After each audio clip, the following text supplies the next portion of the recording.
Bonjour chers élèves, bonjour chers parents. Avec le projet 3, cette fois-ci, nous allons passer à une deuxième séquence. C'est la séquence 2. Pour tout simplement titre, faits et lieux inoubliables. Alors la dernière fois, vous vous souvenez, on a vu tout simplement personnages et faits légendaires. Cette fois-ci, nous allons se concentrer sur le lieu dans notre légende. Alors, la consigne. Tu rapporteras par écrit une légende d'un fait ou d'un lieu de ton choix. Tu le présenteras à tes camarades pour les informer de l'existence de faits et de lieux légendaires du patrimoine algérien ou d'ailleurs. Voilà pour ce qui est tout simplement de la consigne. Maintenant, concernant la tâche. Alors, la tâche, voilà, rapporter l'histoire d'un fait et d'un lieu légendaire. Je reprends la tâche, très important. À la fin, tout simplement, nous devons rapporter l'histoire d'un lieu et d'un fait légendaire. Voilà pour ce qui est tout simplement ce que nous avons à faire dans ce projet 3 et la séquence 2. Maintenant, aujourd'hui, nous commençons par l'activité de la compréhension de l'écrit. Alors, nous avons pris pour support un texte, donc dans votre livre, dans votre manuel, à la page 162. Ce texte a pour titre « Aïn bent Sultan de Mascara ». Donc, vous voyez déjà que dans le titre, nous avons concentré sur le lieu. Alors, ce texte est écrit par Belkacem Ould Mokhtar Djaili et il est extrait des légendes de rois. Alors, l'objectif. L'objectif, l'élève sera capable de comprendre le texte, d'en construire le sens et de compléter l'énoncé résumant ce texte qu'il aura lu et exploité. Voilà pour ce qui est de l'objectif. Je répète, l'élève serait capable de comprendre le texte, d'en construire le sens, de compléter l'énoncé résumant ce texte qu'il aura lu et exploité. Voilà pour ce qui est de l'objectif de cette compréhension de l'écrit. Maintenant, nous allons passer au déroulement de la leçon. Mise en situation. Alors, vous vous souvenez, au cours de la première séquence, on a eu l'occasion de lire plusieurs légendes. Alors, de qui parlait-elle cette légende? Alors, vous savez, on a vu, par exemple, Sidi Mohamed El Gharab. Nous avons vu aussi Yen Nayer et la vieille bergère. Nous avons vu aussi la légende de Sidi Frej, celle de Sidi Flih, etc., etc. Toutes ces légendes, vous avez dû remarquer qu'on avait insisté sur les personnages. Cette fois-ci, nous allons voir avec les lieux, les faits et les lieux d'une légende. Alors, ensemble, nous découvrirons une nouvelle légende qui parle cette fois-ci d'un lieu se trouvant dans notre pays. Et vous avez le lieu, il est marqué tout simplement dans le titre. Et ensuite, vous allez prendre votre livre, cher élève, et vous allez l'ouvrir à la page 126. Alors, je vous laisse un petit peu de temps pour pouvoir prendre votre livre et vous allez suivre la lecture magistrale. Vous y êtes? Alors, ensemble. Aïn bent Sultan de Mascara. Il faisait très chaud ce jour-là. La sécheresse se prolongeait depuis des mois. Les sources se tarissaient et les puits s'asséchaient. Rien n'a germé. La famine s'installait. Le Waïla, fille du sultan, assistait aux événements, le cœur meurtri. Elle pleurait de toutes ses larmes et priait de tout son cœur, implorant Dieu de secourir les hommes, les animaux, les plantes et tous ceux qui sont touchés par la sécheresse. Elle partageait sa ration d'eau avec un grenadier qu'elle avait planté. Elle l'arrosait aussi de ses larmes que deux servantes recueillaient dans le gobelet en or appelé l'armier de la reine. Un jour, près du grenadier, apparut une flaque d'eau qui recouvrait de plus en plus la terre. Une source venait d'éclater. Alors, nous continuons. Un ruisseau finit par se frayer un chemin sous le rempart et prenait gaiement le chemin vers l'oued, tout de même sec depuis des mois, semant sur son parcours la joie parmi les habitants. Pour remonter l'eau au palais, on déviait le cours en haut, vers les appartements. Les habitants situés en aval de la source furent privés de ce liquide vital. Puis, c'est toute la source qui s'arrêta. La Weyla reprit l'arrosage du grenadier avec ses larmes précieuses. Rien, hélas. Les sourciers convaincus que l'eau se trouvait bien à sa place, sous le grenadier, creuseurs, mais ne trouvèrent rien. Alors, le roi fit appel à un vieux savant. « Sire, dit le vieux, il s'agit d'une obstruction du canal que vos gens ont construit. Il serait plus sage de confier les travaux à la dévouée Louaïla. » Le roi avait compris. Il livra les travaux à sa généreuse fille. Au premier coup de pioche porté au mur par Louaïla, l'eau sortit de terre dans un jet si puissant que les gardes de palais eurent droit à une douche aussi inattendue que fraîche. Ainsi, tout rentra dans l'ordre. Le lendemain, sur ordre du roi, on détruisit une partie du mur d'enceinte du palais et la parcelle de terrain entière fut offerte au public. On appellera cette source Aïn Bint Sultan.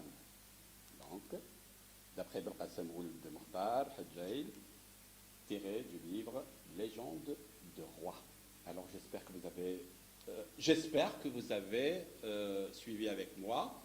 Nous allons passer à la première étape qui est celle tout simplement du déroulement de la leçon. Et avant, bien sûr, nous allons étudier les éléments périphériques du texte. Alors, est-ce que vous pouvez me rappeler le titre du texte? Oui, le titre du texte, c'est Aïn Bint Sultan à Mascara. Qui en est l'auteur de ce texte? Bien sûr, c'est Belqasem Ould Mukhtar Hajjail. Et la source? Eh bien, la source de ce texte est la légende de roi. Voilà pour ce qui est de cette partie périphérique du texte. Alors, après ça, nous allons voir, après avoir déterminé et donné tous ces éléments périphériques du texte, de quoi pourrait-on parler dans ce texte? Alors, nous allons exploiter le paratexte pour émettre des hypothèses de sens. Nous avons, par exemple, nous allons prendre le titre. Alors, on va essayer de travailler sur le titre. Le titre, il nous donne Aïn Bint Sultan à Mascara. Alors, nous savons déjà que le texte parlerait de la vie d'une princesse. Voilà. Et nous allons exploiter le texte et la source, et on va obtenir, le texte parlerait d'une source, Aïn, on peut parler aussi en arabe, Sebbala, Aïn, qui se trouve à Mascara. Et vous savez que Mascara est une ville, wilaya, qui se trouve à l'ouest du pays. Alors, nous allons passer à l'exploitation par le biais d'un questionnement, bien sûr. Première question, qui était Louaïla? Bien évidemment, Louaïla était la fille du sultan. Pourquoi pleurait-elle? Elle pleuraient tout simplement parce qu'il y avait la sécheresse, la famine. Tout s'asséchait, les puits, les sources se tarissaient. Donc c'est pour cela qu'elle n'arrêtait pas de pleurer. Louaïla partageait sa part d'eau avec un grenadier. Que signifie le mot souligné, grenadier? Est-ce un fruit? Est-ce un arbre? Ou bien du gazon? Bien évidemment, le grenadier est un arbre et qui donne de la grenade, bien sûr, ce fruit succulent que nous mangeons vers les mois de septembre et octobre. Avec quoi arrosait-elle encore son grenadier? Oui, elle arrosait son grenadier avec ses larmes. Oui, ses servantes lui ramenaient tout simplement un réceptacle dans lequel elle versait tout simplement ses larmes, et avec ses larmes, elle tout simplement arrosait le grenadier. Alors, que voit-on un jour près du grenadier, près de cet arbre? Oui, on voit tout simplement une grande flaque d'eau. L'événement était heureux. Quelle est l'expression qui le montre? L'expression, qui montre que ces gens étaient heureux est contenue dans le paragraphe 2 vers la fin. Alors je demanderai à M. Hadjani de nous lire le deuxième paragraphe vers la fin, cet événement et l'expression. Près du grenadier apparut une flaque d'eau qui recouvrait de plus en plus la terre. Une source venait d'éclater. Un ruisseau finit par se frayer un chemin sur le rempart et prenait gaiement le chemin vers l'oued tout de même, sec depuis des mois, semant sur son parcours la joie parmi les habitants. Oui, donc vous voyez, cette expression, c'est « semant la joie parmi les habitants de ce royaume ». Nous continuons sans transition avec toujours le questionnement, et cette fois-ci, nous avons un tableau. Alors, nous allons remplir ce tableau. Il s'agit, bien sûr, dans la première colonne, des personnages de cette histoire, ou de cette légende, le lieu du déroulement de la scène, le moment du déroulement de la scène. Alors, comme d'habitude, comme nous l'avons vu toujours dans le projet 3, séquence 1, ça nous fait rappeler tout simplement les caractéristiques du récit. Donc, on est obligé de connaître les personnages, le lieu et le moment du déroulement. Voilà pour ce qui est de l'explication. Alors, sans tarder, nous allons citer les personnages de cette légende. Alors, vous avez, oui, la fille du sultan, qui s'appelait Louaïla. Nous avons le roi et le savant. Voilà pour ce qui est tout simplement des personnages. Maintenant, concernant le lieu, et c'est ce qui nous intéresse, c'est bien sûr Mascara, la ville de Mascara, et plus précisément près d'un palais, un château. Maintenant, la troisième colonne parlera du moment du déroulement de cette séquence. Quand s'est déroulée tout simplement cette histoire? Eh bien, des indices dans le texte nous montrent que c'est la saison de l'été. C'est en été. Pourquoi? Parce qu'on a dit qu'il faisait chaud, donc il y a tout simplement cette chaleur. Voilà pour ce qui est du tableau. J'espère que ça va vous servir pour plus tard. Alors, nous continuons toujours avec les questions. Alors, que s'est-il passé lorsqu'on a remonté l'eau vers les appartements? Eh oui, bien sûr, l'eau, lorsqu'on a remonté l'eau vers les appartements, les puits ou tout simplement la source s'est tarie. Hein? La source s'est tarie. C'est-à-dire qu'il n'y avait plus d'eau. Alors, que fait le roi? Oui, le roi appela tout simplement un savant pour prendre des conseils. Alors, que dit le vieux savant? Alors, monsieur Hadjani, que dit le vieux savant? Sire, dit le vieux, il s'agit d'une obstruction du canal que vos gens ont construit. Il serait plus sage de confier les travaux à la dévouée Louaïla. Oui, bien. Alors, vous voyez, l'eau ne s'est pas arrêtée comme ça. Tout simplement parce qu'il a été détourné en amont vers les appartements et il y a eu tout simplement obstruction. Hein? Le savant l'a bien dit au roi, il y a obstruction du canal. Alors le roi avait compris. Oui. Il livra les travaux à sa généreuse fille.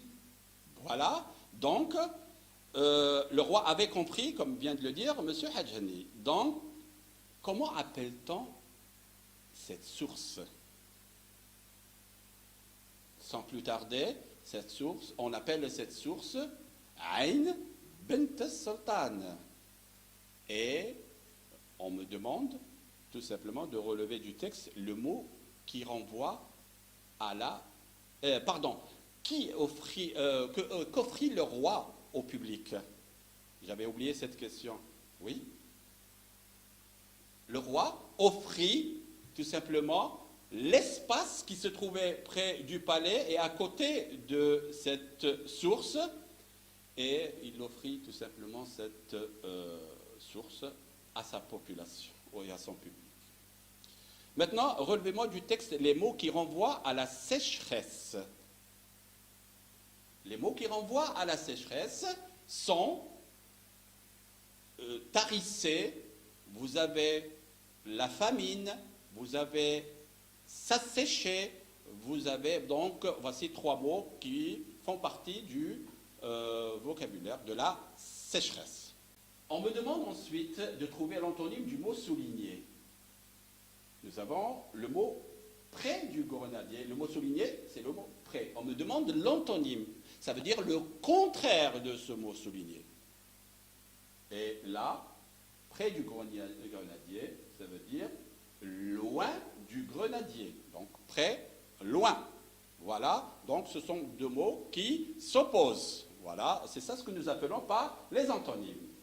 Maintenant, la question classique qui revient, à chaque fois que nous avons un récit, il faut déterminer les temps de ce récit. Et on me demande quels sont les temps dominants dans ce texte. Et pourquoi? Eh bien, sans tarder, nous dirons tout simplement les temps dominants sont le passé simple et l'imparfait de l'indicatif. Vous allez me dire pourquoi? Eh bien, tout simplement, ce sont les temps du récit. Voilà pourquoi. Ensuite, trouve dans le texte une subordonnée relative. Et là, c'est M. Hadjani qui va nous trouver une subordonnée relative. Ah ben, vous allez simplement la chercher Dans la deuxième, le deuxième paragraphe. Oui. Elle est bien là, qui, je lis du début du paragraphe, un jour, près du grenadier, apparut une flaque d'eau. La subordonnée qui recouvrait de plus en plus la terre. Donc vous insistez pour nous déterminer exactement la subordonnée. Relisez-la s'il vous plaît. Qui recouvrait de plus en plus la terre. Et cette subordonnée relative, nous l'avons déjà vue lors de notre séquence 1. Donc on est revenu tout simplement sur cet aspect. Ensuite, on me demande de relever du deuxième paragraphe un complément, cette fois-ci un complément de lieu. Ce sera toujours avec M. Hadjani, qui fera le plaisir. C'est très simple. Oui. Elle est là. Oui. Un jour. Toujours dans le deuxième paragraphe. Oui. Oui. Près du grenadier. On souligne le mot, plutôt l'expression, près du grenadier. Très on bien. a déjà vu Oui. cette expression, là où on a cherché l'antonyme, Oui. c'est près du grenadier. Voilà. Est-ce qu'on ne peut pas avoir d'autres qui sont... si vous, oui. Ils sont là.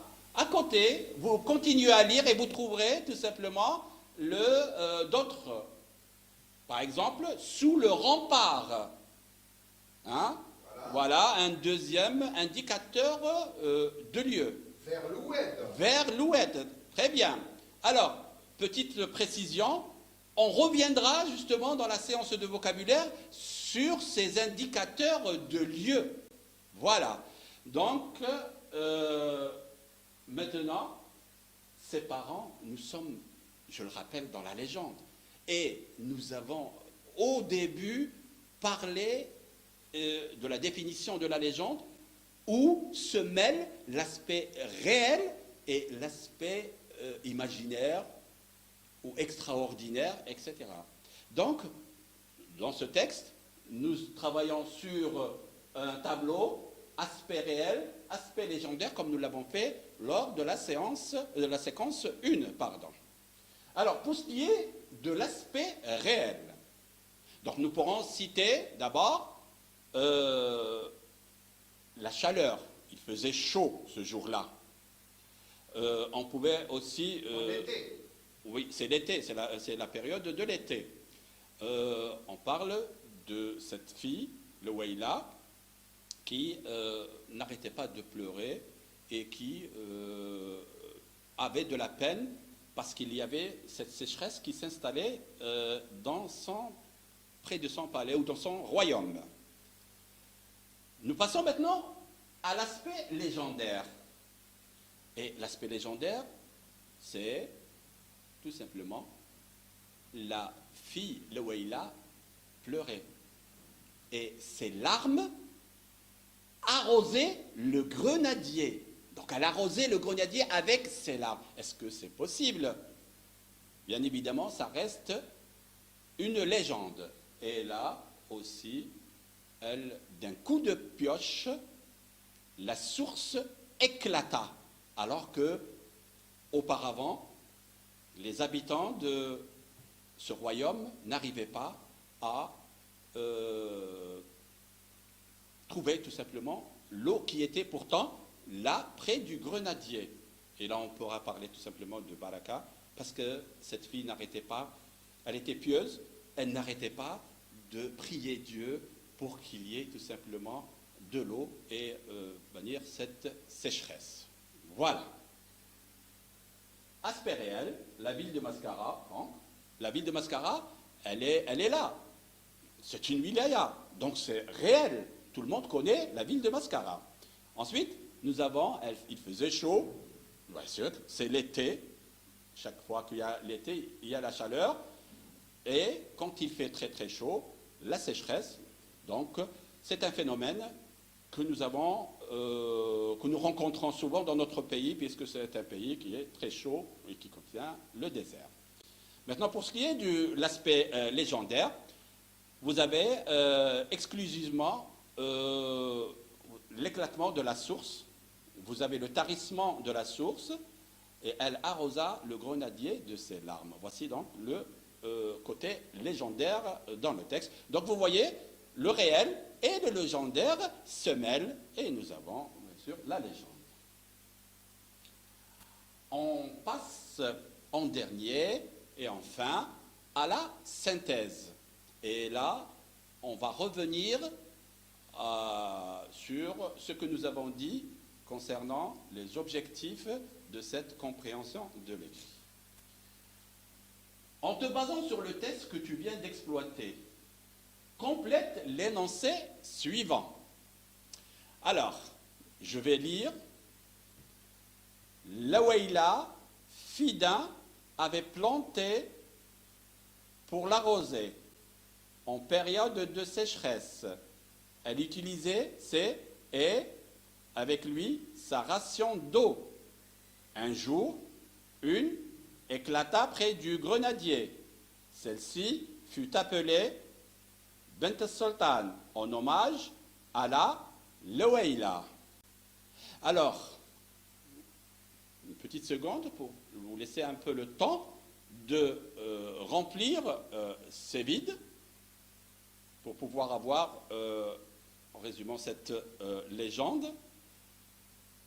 Voilà. Voici donc le corrigé de la synthèse. Louaïla, fille d'un roi, avait planté un grenadier.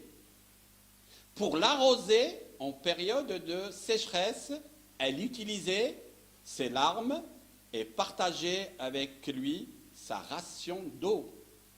Un jour, une source éclata près du grenadier. Celle-ci fut appelée Aïn bint Sultan en hommage à la généreuse fille. Voilà pour ce qui est de la légende. Donc nous avons complété avec les mots qu'il fallait. Maintenant, bien sûr, on va s'arrêter là et j'espère que vous avez compris. Nous passerons à la prochaine séance bientôt. Merci de votre attention. À bientôt. Toujours avec les mêmes éléments. Monsieur Hadjani, inspecteur, et Monsieur Ould Al-Arbi, professeur de français. À bientôt.